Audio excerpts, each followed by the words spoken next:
I do realize there's a lot going on right now. You're still suffering from the effects of this virus. And though we have a vaccine, many people are still waiting to get vaccinated, and people are still dying. Jobs are trying to make a determination whether they're going to open or not. Schools are debating whether or not to bring the kids in. There's a lot happening within your families. Marriages are still trying to cope. But if you're a child of God, if you've given your life to Jesus Christ,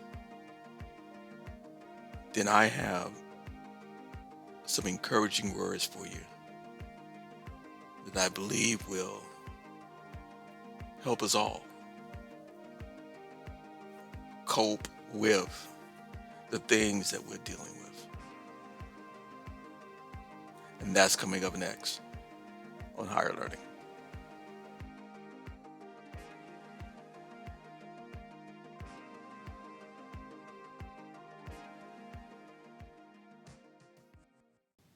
In the book of John, chapter 20, right about the 24th verse, is the story of Thomas. Many people call him Doubting Thomas. It's the story about how Jesus appeared to the disciples after his resurrection, but Thomas was not there. And so the second time when Jesus appeared, you hear these words. And after 8 days, the disciples were again inside, and Thomas was with them. Jesus came, the doors being shut, stood in the midst and said, "Peace to you." Then he said to Thomas, "Reach your finger here and look at my hands,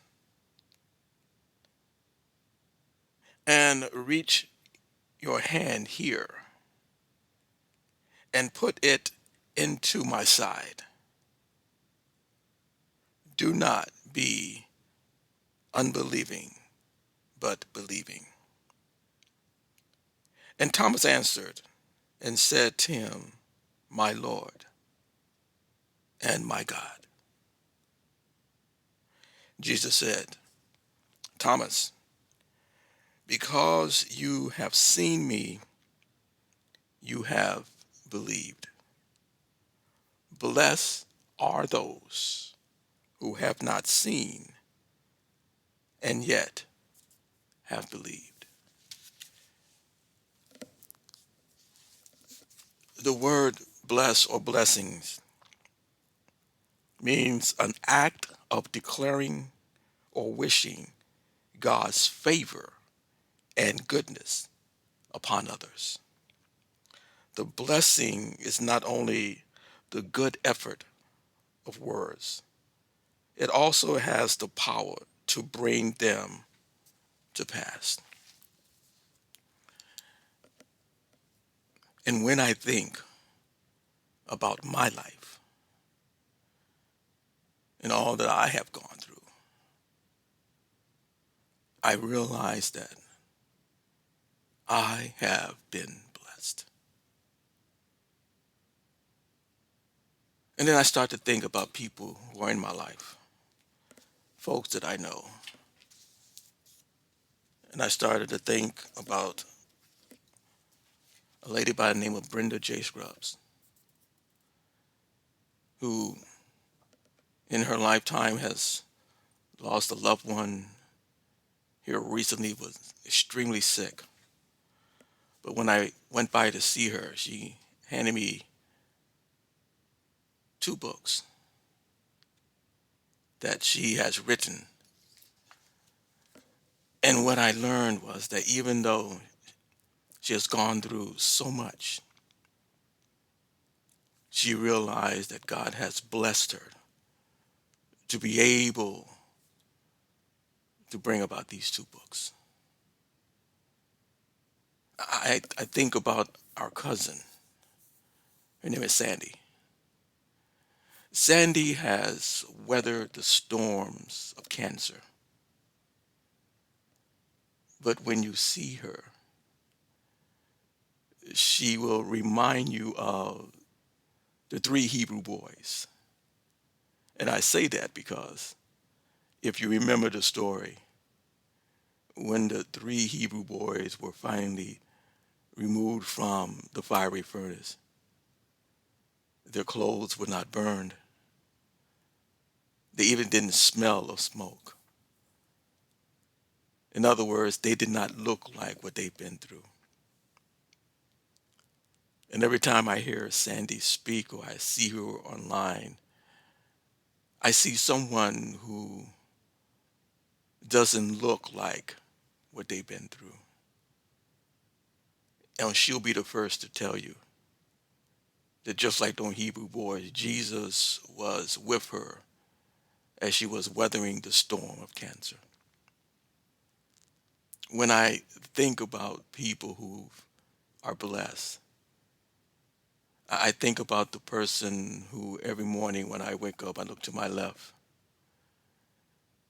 and I see my beautiful wife. For the past 10 years or so, she's gone through procedure after procedure after procedure after procedure after surgery after surgery. And but yet through it all, she was able to show the world how blessed she is. So much so that as she was going through these heart procedures, once again, the good Lord blessed her with a new heart. And for the last 5 years, she's been just walking around knowing, humble but confident in the fact that the God she serves has found favor with her. And thus, she is a person who has been blessed. So when I think about the blessings of others, and you may say, well, why are you telling us all this? I want you to realize that your blessing is your testimony, and your testimony is your story, and your story will be a blessing to someone else who's going through a storm. Your blessings will be a testimony, and your testimony is your story, and your story can be the hope that someone needs to have in their life. Someone who may not know anything about Jesus, but they see there's something about you, and you tell them that I am blessed. And by you telling them that you're blessed, that's your testimony, your story. And by doing so, you're being a blessing to someone else. And then in turn, then that person then may understand that because you was a blessing to them, they can now be a blessing to someone else. And then they will have a testimony. And that testimony will become their story. And their story can be a blessing to someone else. And the idea of this action can move on and carry on and carry on and carry on. So my brothers and sisters, we have an opportunity to be a blessing to someone else. Why? Because Jesus Christ died on the cross. And because you confess with your mouth the Lord Jesus, and you believe in your heart that God raised him from the dead, not only are you saved, but according to Jesus Christ himself, you, us, we are blessed. So be a blessing. Y'all take care.